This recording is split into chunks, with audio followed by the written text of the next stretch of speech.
The speakers are now heading down. It'll be about a couple minutes from now.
We are waiting for President Biden to finish remarks on live TV, and then they'll come down.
Check 1, 2, 3, 4.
President's done speaking. They're on the way in shortly.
I don't know.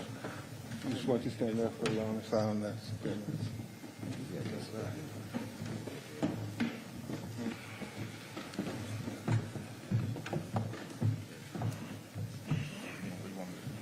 Just right now.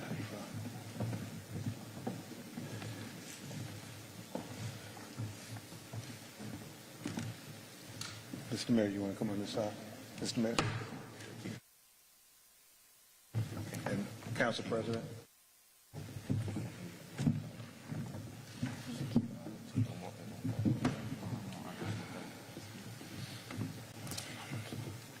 You want to come on that side?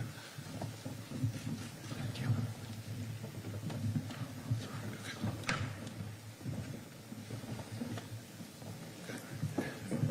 I'll go.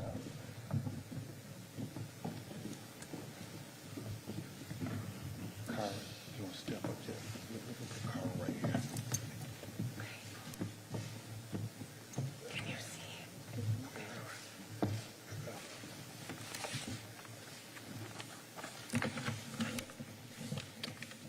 Everybody step.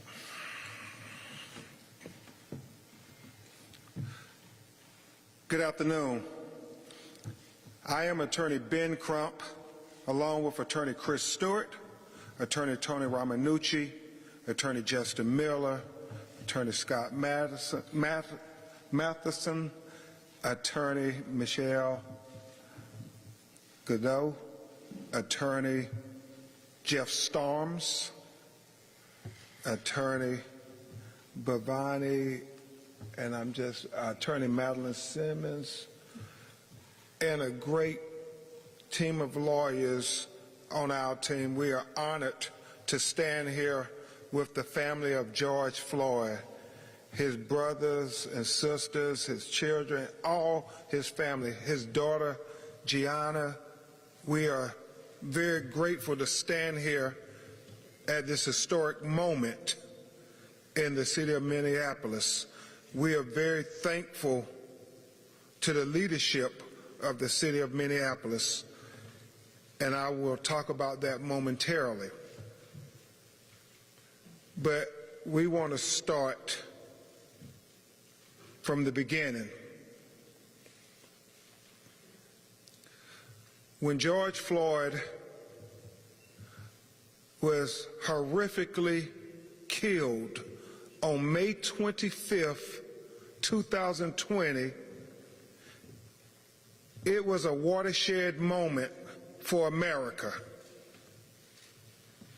It was one of the most egregious and shocking documentations of an American citizen being tortured to death by a police officer for having his knee on his neck for 8 minutes and 46 seconds.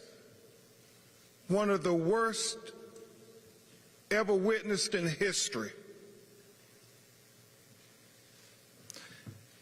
And history will judge us for how we responded to this tragedy. History will judge us on our commitment to the principles of equality in response to this tragedy. History will judge us on our commitment to the principles of justice, how we responded to this tragedy. And most of all, history will judge us on our commitment to our principles of humanity, of how we responded to this tragedy. And Mayor Fry, history won't judge us just based on the eloquence of our words, but by the power of our actions. Council President Bender, when this tragedy happened, and after the family had an independent autopsy and we were waiting to have the homegoing services for George Floyd, President Joseph Biden and former Louisiana Congressman Cedric Richmond, you remember, Chris, came to meet with the family of George Floyd. And his family, his sisters and brothers, his daughter Gianna was there. And the one thing I remember for Lonis about that was sharing with President Biden what me and my 8-year-old daughter Brooklyn often talk about. And I tell her, in life, it's not just enough to say you care, but you must show you care by your actions. And I remember talking with Rodney and Philonis and all of them by our side in that very emotional meeting as President Biden shared his empathy for the family and losing a loved one. I remember talking to him about what I talked to my daughter Brooklyn about. It's not just enough for America to say that George Floyd life matters. We have to show that George Floyd life matters by our actions. It's not just enough for America to say that Black Lives Matter. We have to show that Black Lives Matter by our actions.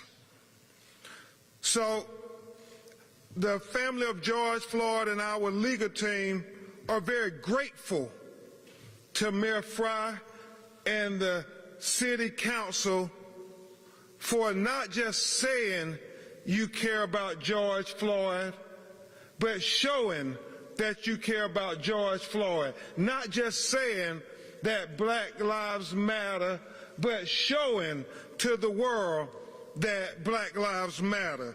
And we are very grateful and we applaud you for this great step of showing the world responsible leadership. The leaders of the city of Minneapolis have demonstrated by their actions and their commitment to equality, justice, and humanity. Today they have shown that the life of George Floyd and Black Lives Matter to them. To the people of Minneapolis, and on behalf of George Floyd's family, we applaud this responsible city leadership, and we urge everybody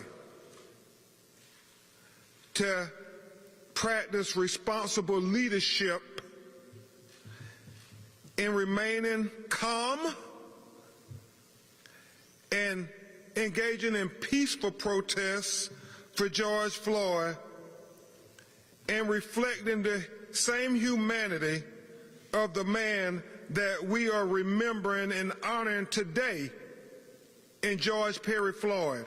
Because, Brandon, I think it may have been on one of the social media posts, and I know you and he talk regularly on social media and text.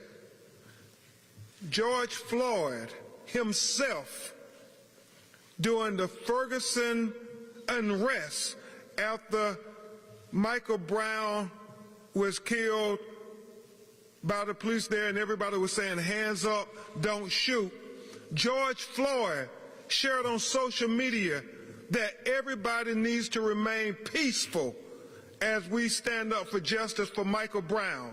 So we urge everybody in Minneapolis, everybody at 38th in Chicago, everybody around the world, let's follow George Floyd's example in being peaceful as we stand up for justice.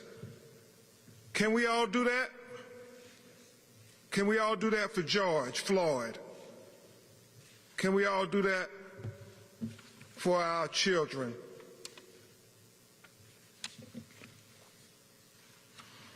It is my great honor to announce that George Floyd's family, our legal team, and the city of Minneapolis and its leaders have settled the civil lawsuit in the death of George Floyd. The settlement is not just historic because of the $27 million paid out, but for the impact on social justice, policy reforms, and police reforms, because the financial compensation most directly impact George Floyd and his family, the future of their family. But it is the policy reforms that affects all of us.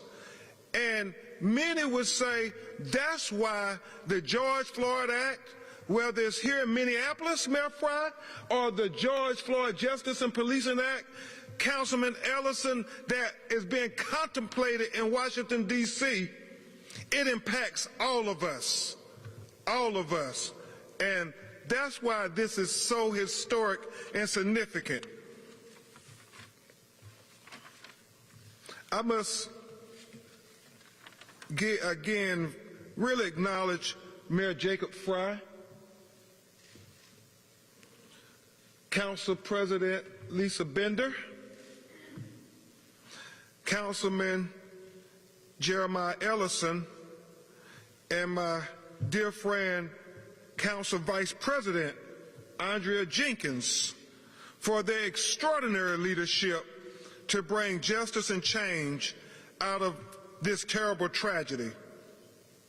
For the city's leaders and their lawyers, especially their city attorney Jim Router, the Floyd family, and our legal team to reach this historic settlement, it says to America that we can do more than just point fingers, accuse one another, and engage in more division.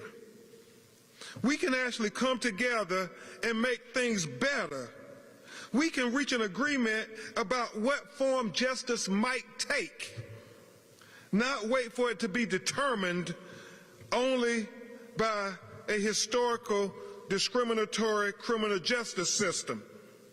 But responsible leadership says we do what we can to try to determine how we make a better world for all of our children.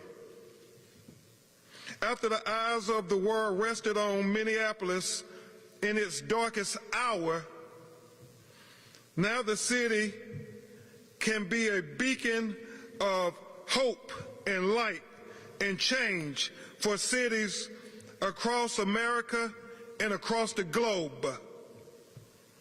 This would not have been possible, would not have happened without the extraordinary, progressive, and deeply moral leadership of this city council and its mayor.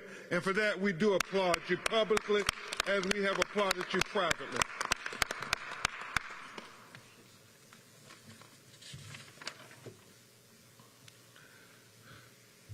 I look at Philonis and Brandon and Rodney, and I'm thinking of Bridget and Jaja, as well as Latanya, and especially Gianna and their other loved ones, and I think about George Floyd. And I pray for them on this journey for justice, as I implore you all to pray for them. I mean, it's going to be a long journey to justice. This is but one step on the journey to justice. We have to remember, in the 10 months since we learned his name, we have come to know George Floyd as a larger-than-life figure, literally, with an even larger personality, and Tony Ramanucci, as we learned, with an even bigger heart. George Floyd knew that being a large, imposing black man made him a target and put him at risk. That's why, Chris, he tried to de-escalate the situation that day. Karen, he was assuring the officers that he was not resisting and that he did not pose a threat. And Justin, he was literally doing what black people do on a daily basis in America when they have encounters with law enforcement. We try to tell them that we're legitimate people. Arthur Reed, we try to tell them we're not the type of person that you are prejudging me to be. We are people, human beings just like you. And we just want to be treated like you treat others. That's what George Floyd was doing. He wasn't posing a threat. You look at that video for yourself. Why would they do that to a human being? George Floyd had more witnesses to his torture and death than any other person, black or white, in American history. Over 50 million people have clicked to watch that video, and once you see that video, you can never unsee that video. And that's why George Floyd is changing the world, because we know, America, we're better than this. We know, America, that we're more just than this. We know, America, that we're more humane than this. And this historic agreement, the largest pretrial settlement in a police civil rights wrongful death case in U.S. history, makes a statement that George Floyd deserved better than what we witnessed on May 25th, 2020. That George Floyd's life matters. And by extension, black lives matter. It sends a message that the unjust taking of black life will no longer be written off as trivial, unimportant, or unworthy of consequences. And I digress just for a moment, as we acknowledge this historic milestone to recognize that tomorrow will mark the 1-year passage of time since our sister Breonna Taylor was killed in Louisville, Kentucky. And the fact that her and George Floyd will be forever linked in history as two people who were taken from us at the hands of the people who were supposed to protect and serve them during the COVID-19 pandemic, where it seems like everything else in America has shut down except implicit bias and police excessive use of force. And so, for long as I know, you and Rodney have just spoke with Tamika Palmer, or text with Tamika Palmer, Breonna's mother, and it just demonstrates for all of us we're inconceivably linked together as not just black people, not just as Americans, but as human beings. And we have empathy for one another. She was celebrating and congratulating the Floyd family, even though she's dealing with what only one could imagine is the worst nightmare any parent could ever conceive. And so nothing will ever wipe out the Floyd's family aching loss, but this settlement and the respect it shows the family will allow healing to begin, Council President Bender. It will help to heal the city of Minneapolis and the minds and hearts of black and white people who still suffer anxiety and nightmares and post-traumatic stress from watching the 8 minutes and 46 seconds of George Floyd tortured and killed at the hands of those who were supposed to protect and serve them. Those 526 seconds is enough to cause anybody post-traumatic stress. And we say to everybody, black, white, brown, and red, we're better than this. We're better than those 526 seconds. Mayor Fries, we talked about a man begging for just humanity. Just take your knee off his neck. As you will hear more in a minute, this city has already enacted some very profound model police reforms in the wake of George Floyd's death. Our legal team is committed to support the city in pushing through additional reforms, Mayor Fry, to ensure that they can hold officers accountable for bad conduct and never let a union contract force them into having to tolerate bad policing. We have to speak truth to power. George Floyd deserves that. Breonna Taylor deserves that. Mayor Fry, you have our word, our voices, and our might to help you muscle through additional changes that will transform policing in Minneapolis and hopefully policing in America, Councilman Ellison.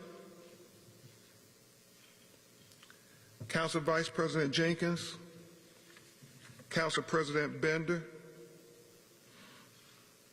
and I say this to our national leaders. We hope the example that you all are setting here in Minneapolis will inspire and embolden the United States Senate to join their colleagues in the United States House of Representatives, led by the Congressional Black Caucus, in passing meaningful reform legislation in the name of George Floyd. As Congresswoman Sheila Jackson Lee reminds us, the George Floyd Justice and Policing Act, because like the activists say his name in the halls of Congress, with the passage of that legislation, they will always say George Floyd's name. Finally, Corin, I am most proud with the family and our legal team of the leadership of Mayor Fry, Council President Bender, Councilman Ellison, and Vice President Jenkins for engaging in a partnership with the family that they can take the lead on being able to contribute $500,000 of this settlement to be committed to help lift up the historically black neighborhood that engulfs 38th and Chicago Avenue, where George Floyd lived and died while he was here in Minneapolis. Be able to uplift the black businesses that have suffered, Vice President Jenkins, such a toll in the past 10 months. For the past 10 months, people came to 38th in Chicago to lay down flowers and pay their respects. I believe people, Chris, will always come to 38th in Chicago. But they will come to remember George Floyd, but I pray that we can make this memorial more than just that. For Lonis, we want to imagine if in the future, because of your family's help and commitment in giving back to this community, that when people come to 38th in Chicago, they will witness a marker of a turning point in civil rights. They will learn more about black history. They will support the thriving black businesses that were able to survive not only COVID, but this terrible tragedy where George Floyd was killed, and they will be able to celebrate black culture. This is our vision, united the family and the city leadership. This is the family's belief, what is proper in preserving the legacy of George Floyd here in Minneapolis. It was his daughter, Gianna, who said her daddy changed the world. And I know her mother, Roxy, and everybody know that he certainly has. I thank the leadership of the city of Minneapolis for elevating and memorializing George Floyd's legacy today and making a statement in the clearest terms possible. Black lives matter. Black lives matter. At this time, you will get to hear from two of the most passionate, committed, skillful, and are just skilled beyond anything that you would imagine in your local community. But they're not just good because they care about the court cases. They are skilled because they truly care about their clients. You will hear from my brother Chris Stewart, who hails from Atlanta, Georgia, and then you will hear from my brother Tony Ramanucci, who hails from Chicago, Illinois. Chris Stewart. Love you.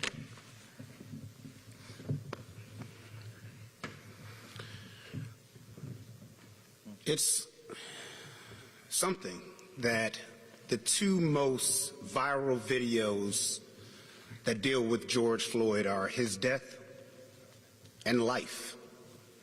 The video of Gianna Floyd saying, "My daddy will change the world." And who would have known that from the mouth of a babe it would actually come true? Who would have known what that change would be? Because it's not just a large financial number. It's deeper than that. The number today changes evaluations in civil rights for a black person when they die.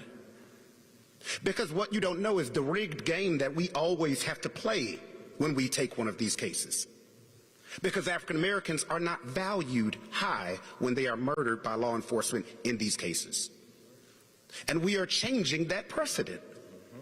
Because as we told you when we filed this lawsuit 6-7 months ago, we are here to support the actual understanding that Black Lives Matter, but you will start understanding that black value matters. And what happens is that trickles down to decisions in the communities across this country. When there's a city council or a mayor deciding, oh, should we get rid of no-knock warrants? Should we get rid of chokeholds? Do we want to change these policies? They have 27 million reasons now why they should. And that will make decisions happen. That will make accountability happen. Because yes, it's sad seeing a video of a man being tortured and murdered, but it's worse having to write a check to take care of something that should have been prevented in other cities. And that's why this is a blueprint, and this doesn't happen often.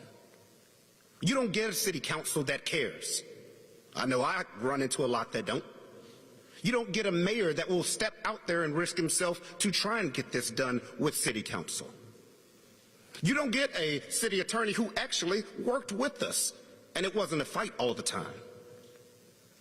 That should be a blueprint across this country. I tried to say that in Walter Scott years ago. Here is a blueprint. We changed policies. There was a record number. We worked together. We held the demonstrations peacefully, and change happened in that area. What will happen here? And what will happen across this country? Because understand that this isn't over. Those officers will be held accountable. There is a prosecution team that actually cares and is fighting. And if you need a reminder, just think of the George Floyd case, and that if you don't get policing correct, if you don't make these changes, if you don't fix the policies that are happening, then you'll be seeing us again. Because we are making sure that black lives and black value will be understood. It was an honor fighting for this family, fighting for Gianna. She had school and she could not be here with her mother. There's been no bigger joy in my life working with Ben and fighting for not just the man, George Floyd, but the purpose of what George Floyd change will become across this country. Increasing policing, making it better, and understanding the value that will be assigned to African Americans in these cases. Thank y'all.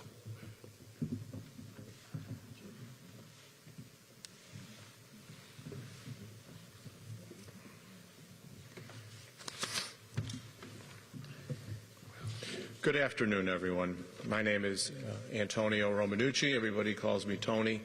I'm from Chicago, Illinois. I'm one of the attorneys of the George Floyd family, and hope again to introduce the entire legal team soon.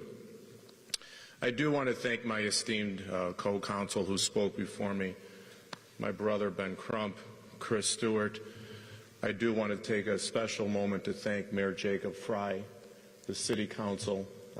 I want to acknowledge you now and again later. I have some special remarks, and of course the City Attorney Jim Rauter, and also the City Attorneys Brian Carter and Tracy Fussy for working together. And I want to bring you back just for a moment now to May 24th. George had no idea, he had no clue that when he laid down for rest that night and he closed his eyes, that the following day would be his last that he would breathe. He didn't know that the last two words that he would utter on this earth, Mama, Mama, would not only be his last words, but would actually be the words of a messenger. Because what you see here on this stage today doesn't happen. You don't see a concert of people who sit across the table from each other and typically fight it out in a courtroom, standing here together, not so much proudly announcing, but in partnership announcing a very historic settlement. And as Chris said, the amount may be historic. I know Ben pointed it out. But really the historic part of it will be in the change that George Floyd brought about. George doesn't know what he has accomplished and what he has done, but his family are going to be his rays that will continue to shine down upon us all and ensure that his name will never be forgotten and will be inscripted with permanent change, not only in this city, but in this state, but also our country. And it can't happen without this community that's standing on this stage. We are so pleased that this settlement includes $500,000, which will be funneled to some of the most needy and important businesses of the neighborhood of 38th in Chicago. We will see that that money gets spent in the right businesses, the right areas of that community. This case has been said as a watershed event for civil rights in America and around the world. And it does. It does. I can tell you that the feeling does feel that this is a turning point for police reform and changes. But that's only because there were conscious choices that were made to do so. Because this wasn't just or will be a check that's written. There's a lot more behind that. And that's what you have to appreciate that's happened here, are the conscious choices of the Minnesota City Council and its attorneys and its executive branch, such as Mayor Fry, to do the right thing. Police in Minneapolis, they need to commit themselves to substantial improvements in culture and practices. Now, this is also a wake-up call to every police department around the nation to make swift change. Because if you don't make swift change, what happens? It's called needless and preventable death. Needless and preventable serious injury. It's a call for lawmakers all over the country, and especially in the United States Senate, as Ben pointed out. They must vote to pass the George Floyd Police and Reform Act. We know that the President will sign it once it gets to his desk.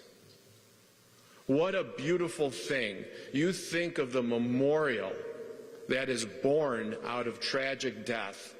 If we can have permanent federal changes, not only local changes, because of those last two words that were uttered, mama, mama. When somebody says they can't breathe, what is it about that statement that should not be believed? When someone is kneeling on someone's neck and they say, I can't breathe, that knee should be taken off. With this settlement, the community of 38th in Chicago, the citizens of Minneapolis, have felt some of that pressure relieved. Their knee, there is no knee on their neck, but there will always be at some level a knee on the neck of this family and for what they have to go through. And that's where the money part comes in, to try and bridge that gap, but it won't. It won't until they know that there will not be another one of these that happen. George did not need warrior policing that day. What he needed was help. I can tell you now, from a factual basis, and this is so important. Listen to some of the great things that the city of Minneapolis has done that are implemented right now to prevent what we saw in that videotape. Already, the city has modified its use of force policies so that any hands that ever wind up on a subject from a police officer must be reported. You think of that. Any hands on anyone now is considered force, and the police must know about it. Commanders must know about it.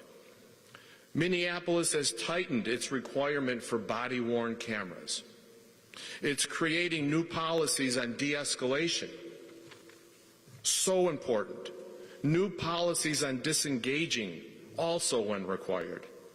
And you cannot underestimate the importance of the social services programs that they've implemented to help people, to make sure that they don't die needless deaths. But as we say in the courtroom, partial justice is no justice.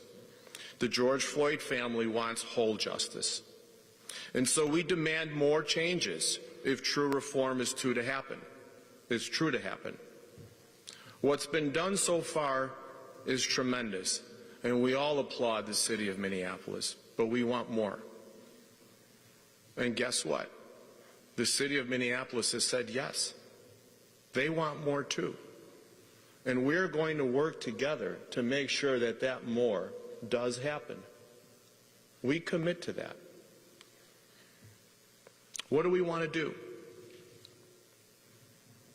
We want to be working to ensure that this arbitration process, these union contracts that have become an absolute python grip on the police departments, I don't want to break unions, but you got to give the power to where it belongs. You got to give the power of discipline to those police chiefs that when they know something bad happens, that they can take that action. And if we can pass that bill, which I understand needs state passage, that legislation, think of how great it would be to name that for George Floyd. We will also be working with the city of Minneapolis on establishing a use of force panel to review all instances of use of force. So if hands go on somebody, well, somebody's got to review whether or not that was reasonable, whether it was necessary. We also want to establish a quality assurance unit to ensure that the city's new reform measures are being strictly adhered to. One of the other programs, which you cannot underestimate the gravity of it or the importance of it, is establishing an early intervention system with analytics to ensure that if a police officer doesn't belong on the force because of his past, because he's showing a pattern of discipline or non-discipline, that he be removed. Once you remove the bad police officers and keep the ones that we want, the good ones, you're going to see much better practices on the street. If all of these are implemented, Minneapolis would become the model. And what a great thing that would be in the face of an historic and tragic death. But we're not done, because we did talk about that $500,000 that the family has committed to 38th in Chicago. Now, what we're going to do, Minneapolis and Minnesota is listening, we are challenging the corporations of this state and of this city to match those $500,000. Let's go. Let's show that you really care. $500,000 isn't enough. It's a lot of money, but let's go. So the challenge is out there, and we await your call, because if you don't call, we will. We should we should always be looking forward and not back. Never, ever. And I was here in those days after George Floyd died. Never, ever should this city ever have to suffer again like it did. That's a hard no. Lastly, I don't want there to be any surprises, but if the state's going to name a bill after George Floyd, would the city consider something after George Floyd too? Let's memorialize him in the city and the state if we can. One that will be remembered in perpetuity for a man who did not deserve to die, a man who will never be able to watch his daughter Gianna grow up to be that woman that she will be, the lady that she is, to fish with his brother Philanese, to text with his nephew Brandon, to never hang out with his brother Rodney. He will no longer be a spark in those lives. So as I wrap up my remarks, I want to go back to those May days and that day that I remember being on the phone with the family and Mayor Fry. And you're going to think it's easy for me to say this right now, but I can tell you I was a listener on that call that day when Mayor Fry was talking to the family. And I told this to Mayor Fry today. I said, I'm happy to meet you for the first time in person because I wanted to see the eyes of sincerity that I heard the voice on the phone that day. He meant what he said. They've all meant it. They've all stood up. And they're all trying to take back that moment in time, which can't be taken back, and trying to restore justice to a man who will never breathe again, who will never be able to call to his mama again, and never be with his family again.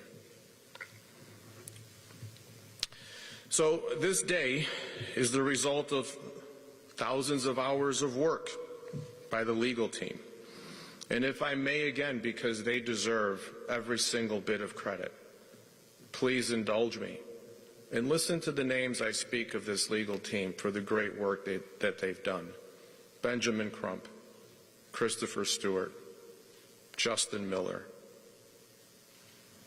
Nicolette Ward, Ian Fallon, Bhavani Ravindran, who is here today, Jeffrey Storms, Madeline Simmons, Scott Masterson, Michelle Gilbo, Alexa Ellie, Kyle Nelson. God strike me if I forgot anybody. But also the people that were behind the scenes that were so helpful. Morena Fontana, Michelle Ubin, Jennifer McGuffin, Kelly Snowden. And again, I thank the City Council, its members, the city attorneys. To the Floyd family, on this deeply profound day, you have my highest personal respect forever for what you have endured, the grace you have shown through all of this, the honor and the privilege that you've given me to stand before you with this legal team, and the privilege to have represented you.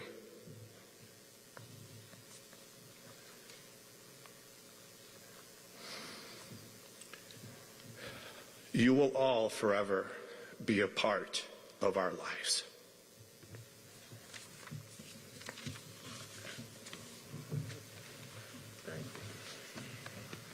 And now we will hear from the leadership of the city, beginning with Mayor Jacob Fry.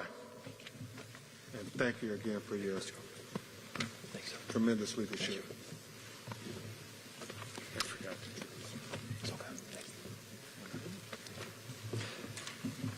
Thank you, Mr. Ben Crump, Mr. Tony Romanucci, Mr. Chris Stewart, for your partnership in furtherance of justice. The last year, more than any period in recent memory, has delivered countless moments that will define our trajectory in Minneapolis for decades and generations to come. Today is one such moment. A centuries in the making reckoning around racial justice struck Minneapolis like a thunderbolt. And that strike reverberated across the entire globe as we all stood and watched as George Floyd was killed. Every Minneapolis resident, every American remembers where they were when they first saw it. When they first were forced to process the incomprehensible, recognizing our historic shortcomings and what we need to do to improve going forward. There are certain events like that in world history that seem to suspend time, where the world stopped, and those moments tend to stick with us. And our black community has endured deep and compounding trauma over this last year, none perhaps more acutely than George Floyd's family standing with me right now. I cannot begin to thank them enough. Rodney, Brandon, Philonis, and Keita for their strength and their courage, their resiliency, and their voices willing to push us to go forward. Not just right now, but well into the future. It is their work that is honoring the collective legacy and honoring their brother, their son, their father. And amid unprecedented loss, amid unprecedented pain, we now have a once-in-a-generation opportunity to truly effectuate change. Change that has eluded policymakers, activists, advocates, community members for far too long. Some of those laws and policies on our books today, yes, they were built and put into place with good intention, but the passage of time has caused them to be calcified. It's caused them to be kept in place at times by cynical politics. And as a result, the carefully built trust over time has been lost, has been injured. Lives have been indeed cut short. Our city is so grateful to the Floyd family for their warm embrace of meaningful and overdue arbitration reform and their commitment to work towards justice and peace and safety at 38th and Chicago. I want to thank Jim Rauter, our city attorney, Tracy Fussy, Brian Carter, and our entire city attorney's office, our communications team, and everyone that has worked so diligently and tirelessly towards this point and have worked tirelessly over the last 9 and 10 months. The work they've done is extraordinary. I also have to acknowledge Ben, Tony, and Chris, and the entire legal team who also put in massive and painstaking work to make today possible. I know they are resolute in their determination to see justice. I know they are resolute in their dedication to see long-term and lasting impact, not just in Minneapolis, but nationwide. They reached out to dig in and discuss the reforms that have taken place. They did not stop with a settlement. They did not flinch when we raised big solutions for big challenges. And we'll be so grateful to count them as partners in this very important reform work that lies ahead. And so today's settlement reflects our shared commitment to advancing racial justice, our sustained push for progress, our commitment to Minneapolis, and our commitment and compassion to one another. We need to be unrelenting. We need to be unapologetic in our pursuit of a more equitable local government and a more just approach to community safety in our city, and we will be. Thank you. Mr. Crump. Thank you, sir.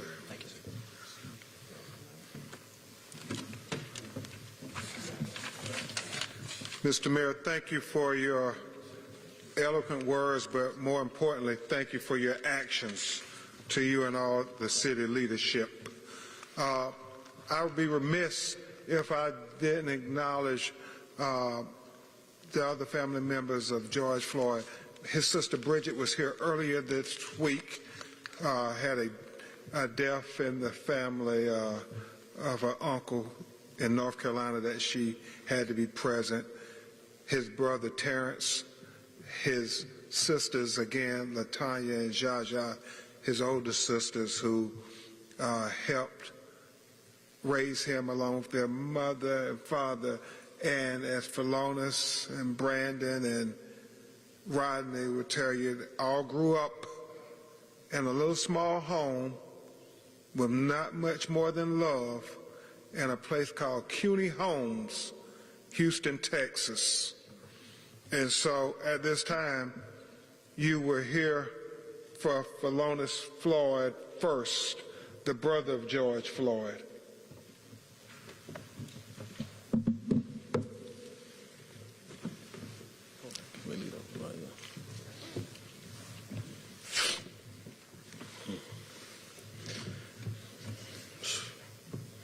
Thank y'all so much.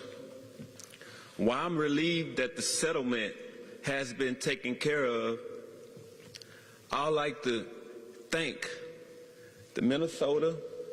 I'd like to thank our legal team for standing with us throughout all times, especially Ben. Ben has been here with us for so long throughout the times that I needed to speak with him at night about my brother, about different things. So I thank the state of Minnesota for getting this settlement taken care of. But even though my brother is not here, he's here with me in my heart. Because if I could get him back, I will give all of this back. Him, I know that he's with us and he's standing up right now knowing that we have the opportunity to be able to fund low-income African-American communities. And that's big in our heart as my family stand here because we are a product of our environments. We come from low income. We come from the CUNY homes. We are a big family. I'm going to miss my brother. The world, he has made a movement, and everybody is standing with us in solidarity. And I want to be able to thank all the supporters, all the protesters for standing, especially during a pandemic where you didn't have to. Yes. You put your lives on the line. Yes.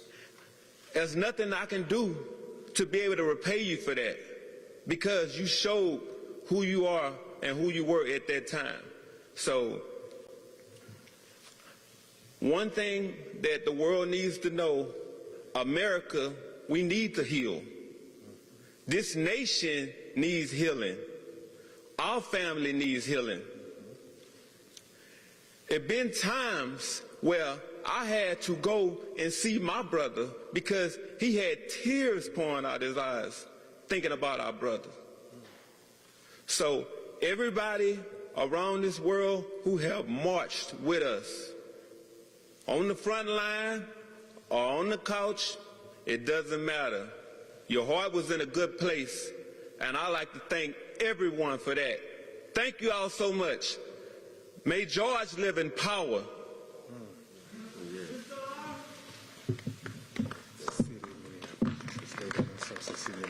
City of Minneapolis.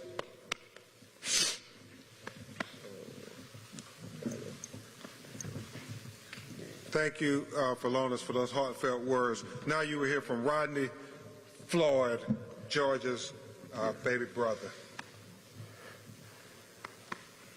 You know, we would like to thank the state of Minneapolis, the protesters that's been here since day one, and love to thank the mayor, Fry. We'd like to thank the councilmen and women of Minnesota for passing this judgment. But this is a small, big step in the George Floyd legacy. And thank you all very much for supporting us. And we're going to uphold his legacy, speak in his name, and thank you guys for everything.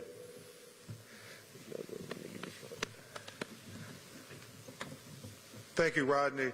And this next young man is a nephew of George, but as you all have learned by now, they are a traditional black family, and it takes a village. Brandon grew up in the household with George, and George was more like a father figure to him than an uncle. They talk constantly, and it's with an especially heavy heart that Brandon comes before you today, because they lost one of their childhood friends just a couple of days ago, but he still wanted to be here to be with his family in Minneapolis. Brandon Williams. Thank you, Ben. First off, starting, I want to thank the city of Minneapolis, its leadership. Special thank you to the mayor, all of our attorneys for all of the fighting and the hard work that you guys put in, and also to Ben, who's always a phone call away, no matter if it's late at night or early in the morning. He's always there, and I appreciate it. I know he's a busy man, and he takes the time out to be there, so we appreciate you, man. Yes, sir. While today the settlement made history, I think that George made history 10 months ago. We all had, to witness that excruciating video, and it's painful and hurtful. But today, it's a huge step in the healing process. When I say healing, it's not just the pain that our family feels. Hopefully it's a healing. It's healing in the way that policing is carried on. I think that in those kind of encounters, a lot of times, being a black man or a black woman in America, you fear encounters with police. They're supposed to protect and serve. I feel that had the officer de-escalated the situation, we're not here during this press conference. George is still alive. I think I speak for myself and my family when I say that we give the settlement back gladly to have George still here with us. No amount of money can cure this pain, this heartache. No amount of money, can bring him back to be here for his children, to make memories and watch them grow.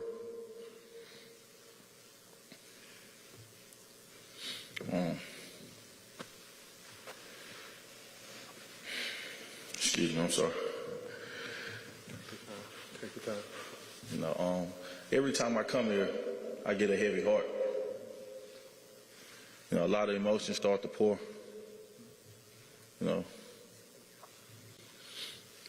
That's all I have. Thank you. Thank you, Brandon. Council President and Mr. Mayor, we got to stand up, Philonis, if y'all don't mind standing up.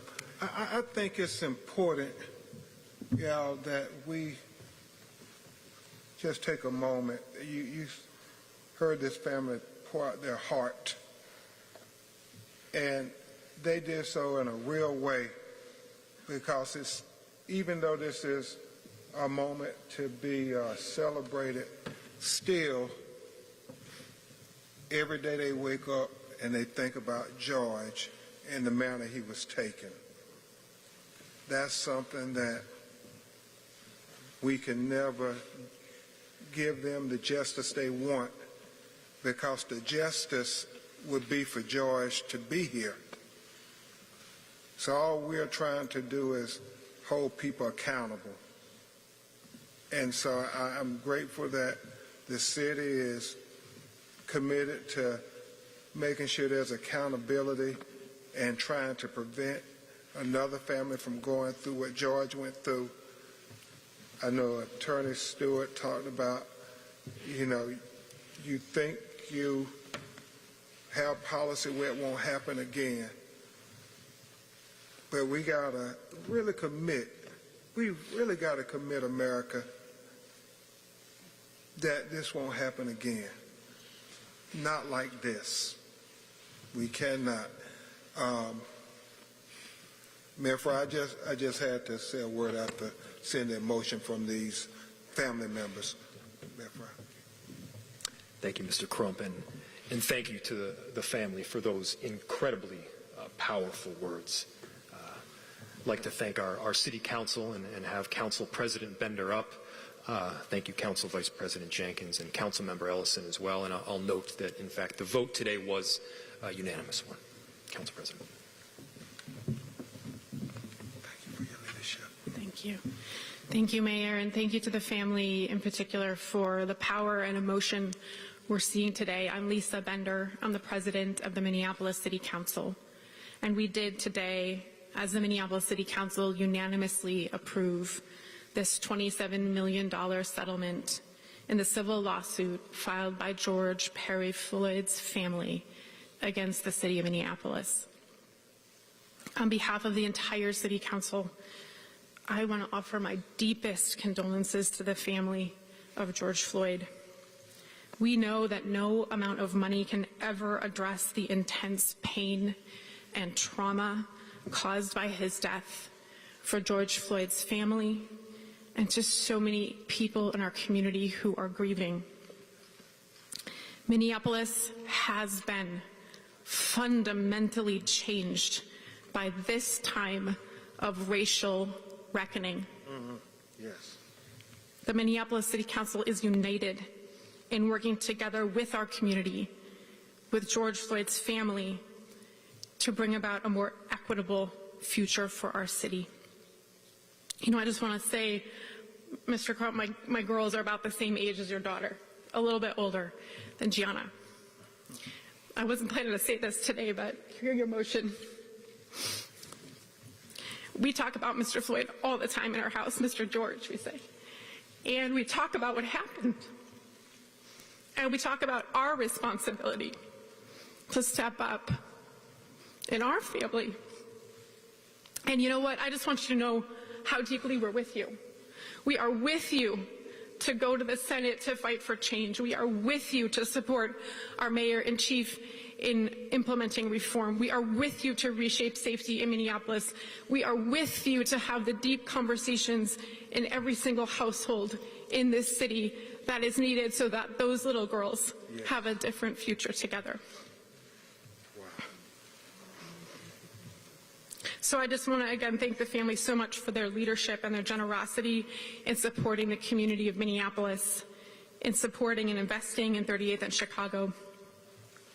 I want to introduce my colleague, our incredible Council Vice President Andrea Jenkins, who represents the 8th Ward. And as I do, I also just want to acknowledge the leadership of Councilmember Jeremiah Ellison, who was part of our mediation team and whose leadership was crucial in this and so much more of the challenges that are facing our city. Council Vice President. Thank you.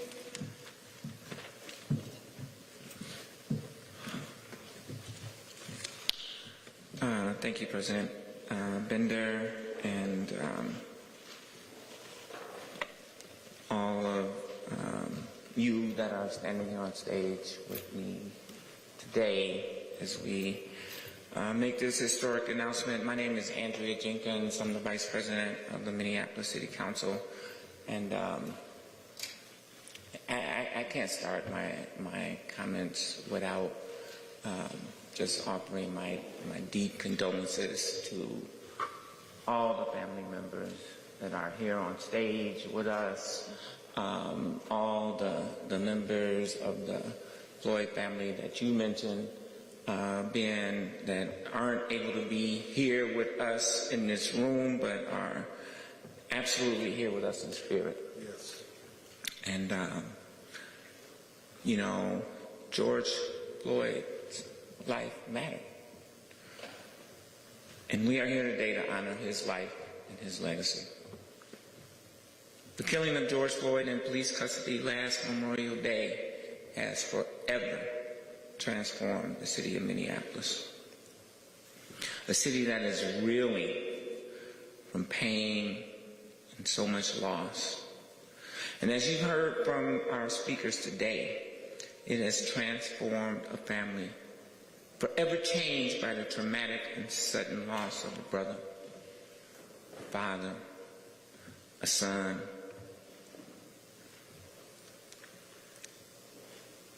I know firsthand about that trauma and pain of losing a loved one while in the custody of the police.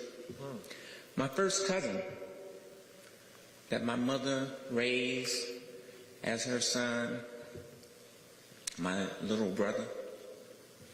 You know, you said this is a traditional black family. I come from a traditional black family too. Yes, ma'am. And we always take care of our own, right? And so, just like, was it Rodney? That was Brandon? That was in the household? That's how my little brother was. He was a part of our family. And his name, you know, this was before hashtags, Ben.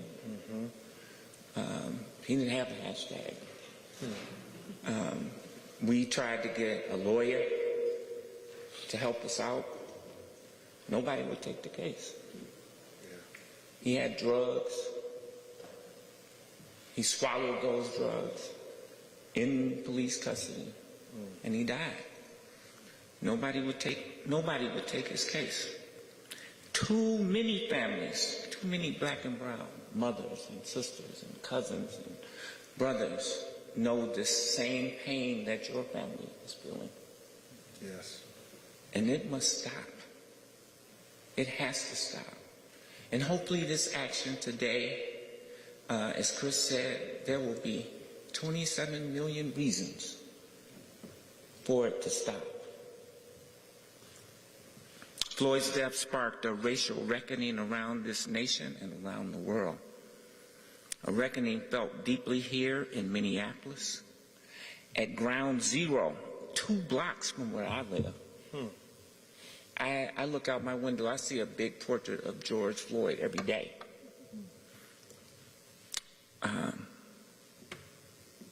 This intersection has prompted the city to reimagine how public safety, how community safety, how all of safety that is keeps everybody in our community safe, not just some people in our communities. Yes. Out of transformational pain must come transformational change. This is required of Minneapolis, and we are committed to lead the way, because Black Lives Matters in this city. Not just George Floyd's life, but all black life. I want to just really take a moment to acknowledge the enormous generosity of the family to commit resources to help out the black businesses in that community around 38th and Chicago, and on behalf of those community members that I represent, I say thank you. Thank you so much. As this trial progresses, I do want to call for peace. I want to echo what Attorney Ben Crump said, that, you know, George Floyd called for peace when Mike Brown was killed. I want to ask for calm in our streets, regardless of the outcome of that trial. The city, the council, the mayor, the department heads, everybody at the city of Minneapolis is committed to bringing justice in more ways than just through our criminal justice system. Yes. We know that we cannot control the actions of the past, but what we do have control of is actions in the future. In the days and weeks ahead, we will move forward together to begin a healing process. Transformational healing. And today is where that healing begins. And I just want to thank the Floyd family for their courage, their commitment, their perseverance and fortitude, for showing us the way and leading us towards justice. Thank you. Thank you so much. Thank you. God bless you. God bless you.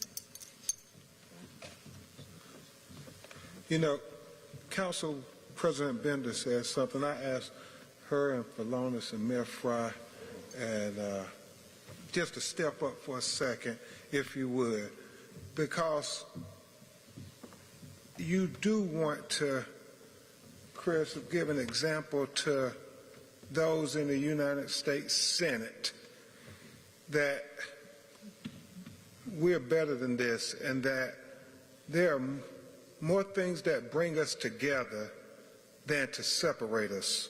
So if we could just join hands for a second. This is about George. This is about George Floyd and the betterment of America.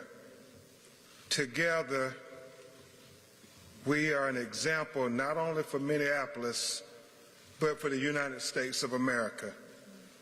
And hopefully, the United States Senate can come together like the leadership and the family came together, Vice President Jenkins, and we can give President Biden a bill that will be respectful of bearing George Floyd's name in the George Floyd Justice and Policing Act.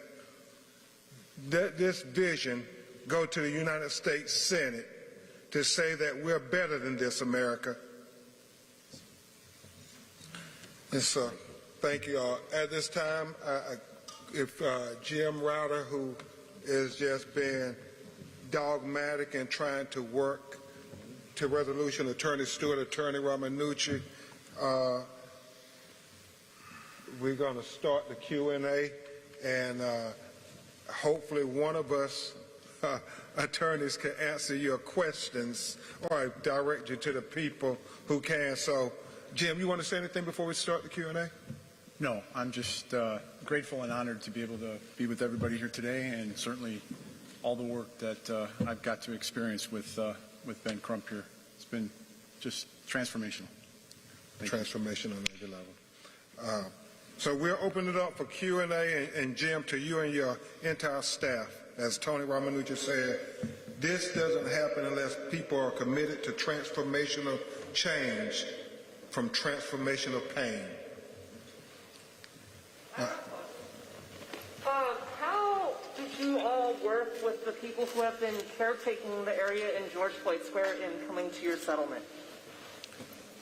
You want Vice President Jenkins to say? How did you work with the people at 38th in Chicago? Yes, 38th in Chicago, that's correct. How have you all worked with the caretakers of George Floyd Square who have released a list of demands to... And I will say this, I know the family has said that they're going to give back, and that was the family's decision that they want to be part of the solution. And I think that's what the city leadership is saying. They want to be a part of the solution. Now, we don't have all the answers, but we believe together we can solve all the problems. And for Mayor Fry, could you talk about the timing of this settlement now with jury selection going? Are you concerned about the trial? If you could talk about the timing of this. Okay. You know, we're trying to be very respectful of the criminal proceedings that are now underway, and we're in the middle of jury selection, and I think it would be very wise for all of us to refrain from commenting on something that is ongoing. I mean, I know the headlines are going to be generated day in and day out. This is a trial where they're looking for an impartial I can take that question. Blocks away. I can take that question. Thanks, Attorney Crump. Yes, sir. And I don't know if Attorney Stewart or Attorney Ramanucci will want to chime in, because we do this type of work all across the country. The one thing we know as black people in America, that there is no guarantee that a police officer will be convicted for killing a black person unjustly in our country. That's what history has taught us. So we believe responsible leadership, not only like this here, but also like in Breonna Taylor, Walter Scott, and so many others. You want responsible leadership to step forward and say that we want to help shape what justice would look like, and not just let it be a result of a discriminatory, racist criminal justice system that leaves black bodies lying on the ground at the hands of the very people who were supposed to be trained to protect and serve them, and there be no accountability. So I am grateful that you have city leadership say, no, let's have a better example than what America has given black people. Chris, I don't know if you have anything. Yeah, it'll actually, in these situations, it can actually help the process move smoother. Without the civil case going, I could file something tomorrow on the civil case, and you all find out all kind of information that could impact the picking of this jury, the actual criminal trial. But now that that's over, none of that type of information will be hindering the criminal trial anyway. And so far, all of us have been watching like hawks this process. The judge is doing a great job. The lawyers are doing a phenomenal job of figuring out bias, any views they have. This civil case doesn't have anything to do with it. So to put a fine point on it, why couldn't this wait till after the trial concluded? Well, justice really doesn't really wait. It happens when it happens, and it happened today. We're not going to delay justice because we're worried about the outcome of a criminal trial that we all pray, what outcome we want. I have a question for Mayor Fry. I would like to know, as being the significant other to a man named Justin Tigan, who was brutally beat to death and thrown in a dumpster by the police here in Minnesota, we have hundreds of families that led up to George Floyd, and the grievances have gone unmet. I would like to know, what have you and other city officials and other people in this state done to address the grievances of the families that led up to George Floyd?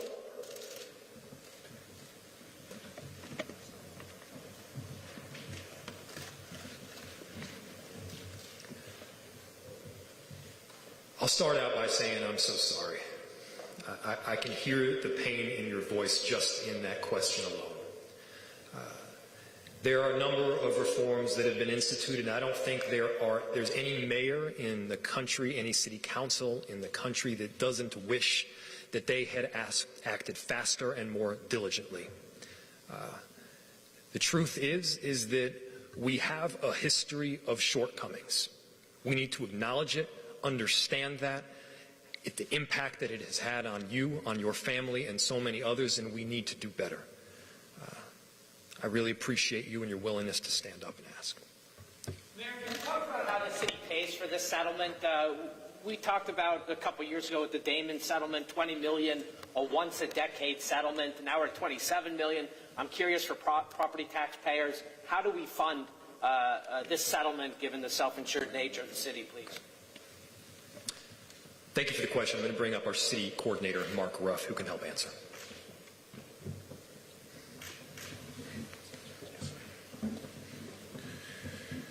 Good afternoon. I'm Mark Ruff, the city coordinator for the city of Minneapolis.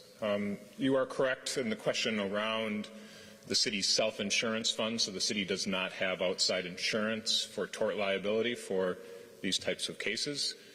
The city's self-insurance fund is under pressure, not just from the tort liabilities, but also from the workers' compensation associated with many of our first responders suffering during this time. So the city has anticipated and started anticipating with the leadership of our council and the mayor some of these liabilities, knowing that we've been living through very difficult economic times as a country and certainly as a city. City's down $40 million in sales tax. We're down $30 million in parking revenues along with others.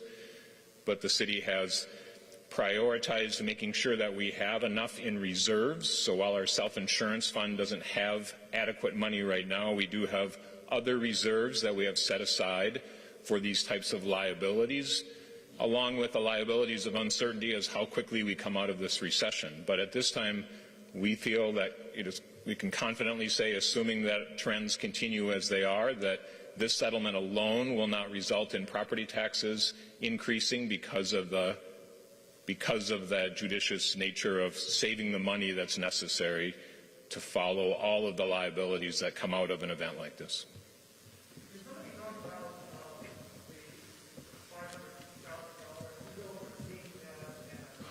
Tony, you want to start taking that? So the question was how that $500,000 is going to be overseen. Well, the family clearly is going to direct how that money is going to be spent at 38th and Chicago. We're going to take direction from the city council and from its vice president, who's a member who represents that district.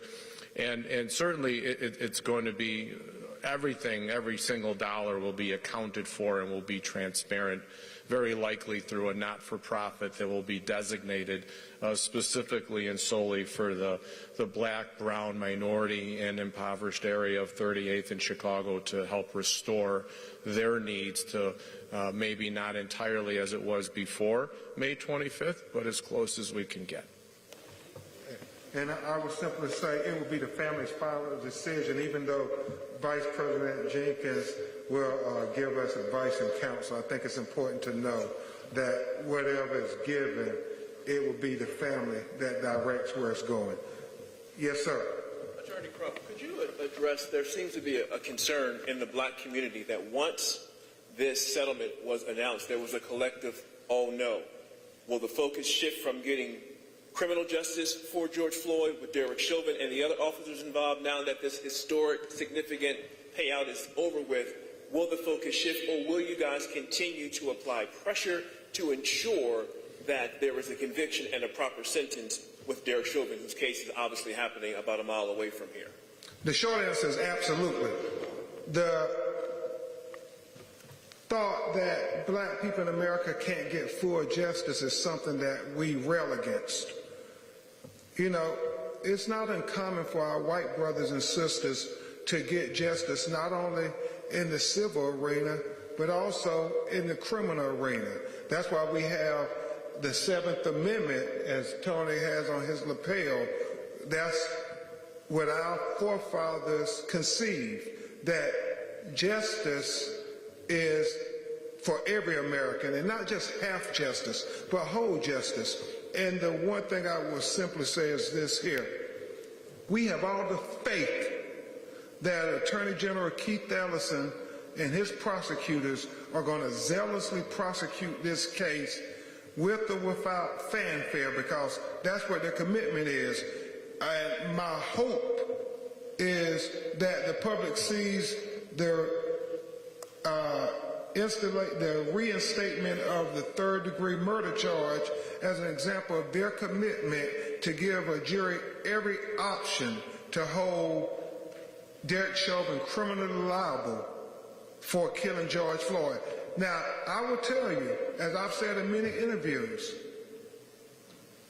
we know in black America our heart has been broken far too many times with something that would be not a hard decision if it was a white American that suffered what George Floyd suffered. And we know the old playbook. They're going to assassinate George Floyd's character to try to deflect our attention away from the facts on that videotape. But it is my fervent belief that the evidence on that videotape can't be minimized, because George was tortured to death. And as I said earlier, it is the most egregious and shocking documentation of an American citizen being tortured by a police that most people have ever seen in history. I don't doubt they did far worse to our ancestors back in the 30s and 40s, but that wasn't before the advent of technology, where we saw this video, where you had the citizens pleading with the police officer. And so we are greatly committed that these officers should be held accountable. And we should not say just because a black family gets a civil settlement that means they can't get criminal justice. Oftentimes we have to remember in the not so distant past, we got no form of justice. 35 years ago, they just killed black people, and like we said, it was trivial, that it didn't matter. And so I say to all of the activists, we have to continue to protest and demand justice for George Floyd, but we do it how George Floyd wanted us to do it, peacefully. Right, Philonis? I mean, he sent the tweet out in Ferguson saying we need to peacefully protest for Michael Brown. And so his family collectively say with the city, let's peacefully protest for George Floyd, because that's what George would want. Hope I answered your question. Question for the Floyd family. Rodney, Brandon, Philonis, I appreciate your courage coming up and speaking earlier. I just want to ask you again, A, what does this money mean to you?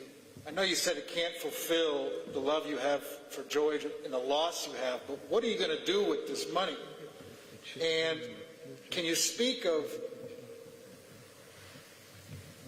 the ambiguity of that, of how you get a large sum of money, but at the same time it can't replace someone you love?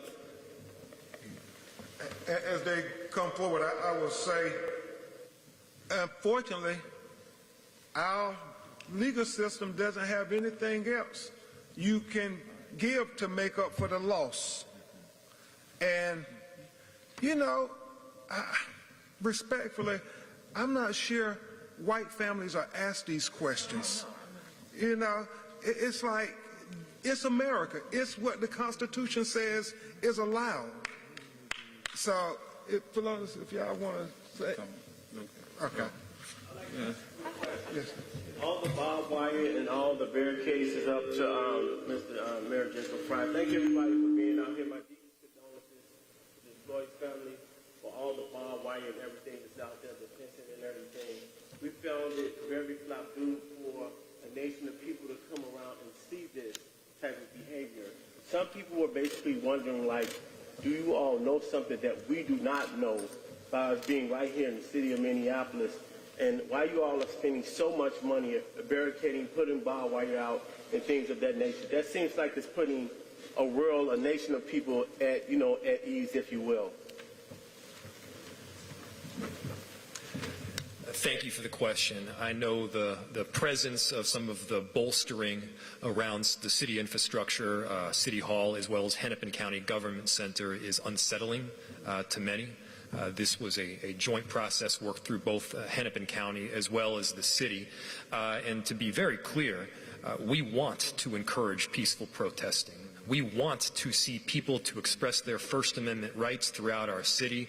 We view peaceful protesting as a critical part of the healing process and an essential part of the democratic process. We also saw what happened on January 6th. We experienced white supremacists come into our city in late May and early June of 2020, and they literally used peaceful protesters as cover to cause chaos and havoc, and we cannot have that again in any way, shape, or form. Thank you. Two final questions. Yes, ma'am. And Brandon said, make sure we get that sister who's been raising her hand. So. Thank you, Brandon. Thank you to all of you for being here today and for answering our questions. My question goes to the family, but it also goes to you, Mayor, as a member of the Black community who houses my office right on 38th in Chicago. I look out my window and I can see the memorial of where George took his last breath. My thought is, and my question is, what is the city's plan, and then what is the family's plan on cup foods? Thank you for the question. I think we're trying to be respectful of the family here today. That's an issue I think we can address in another setting. But we do certainly understand the community's concerns around that business. We've had a lot of conversations internally at the city about that. But to be respectful for this day and why we're here, I think it would be good if we could follow up later on that. But thank you. And Brandon said we will welcome your suggestions. They live in Houston, so yes, ma'am. Yes, ma'am. Do you have any thoughts on the jury selected so far? Only the fact that you want a jury that will be fair and impartial and that will follow the law as instructed by the judge based on the evidence And obviously you want a jury who will respect George Floyd and not devalue him because he was a black man. I'm a civil rights attorney and an activist. How you doing, Ben? One, my heart goes out to the family of George Floyd. You all did not deserve what happened. George Floyd didn't deserve what happened. So we're here being respectful, some of us who are African American, who are also activists, but we do have questions about some of the promises that have been made by the city, because before George Floyd was killed, we went to City Hall, we took to the streets, we shut things down to prevent that type of horrible incident from happening. And we hear a lot of promises from the people on stage with you all, crying and saying what they're going to do or what they wish they had done or what they will do. But we have not seen that consistency. We haven't seen that track record. We haven't seen a real commitment to justice and transforming the system of policing. So we want to know that as you all are able to go back to your respective places, we'll still be here holding it down. We love you. We want to know from city leaders, though, what tangible actions will you take next? What is the timeline? And how will the community know that you are following through on the promises that you have made to this family, to these attorneys, and to the world who was watching this press conference? Thank you for that question. I'm going to defer to the city, but we welcome you helping us hold them accountable because they're elected officials, and black people have to, like so many of our other citizens say, no, you have to be accountable to us. And I think a lot has been said, and we want to say in the name of George Floyd that we respectfully follow up. So I welcome that question and any assistance to work with these leaders. Nikema, thank you for the question. I think it's fair to say we all know that there's still a lot of work ahead. And as you know from some of the meetings that my office has had with the Racial Justice Network, that we're organizing that work. We're trying to roll up our sleeves and get our hands dirty, and there's a lot to do. And I'm sure in the coming months we can continue to speak to what you're asking for. But again, I think it's been a long day, certainly for the family, and we want to be respectful because I know there's also travel involved. And they also have some other plans that they'd like to do before they leave town today. So, thanks. Thank you all very much. Anything else for Lawrence or anybody? No. Okay. Thank you all very much. God bless you, and continue to pray for the family. And again, like Ben just said, thank you all so much because we're here together as a team and we're turning our pain into purpose. Thank you all so much. Thank you.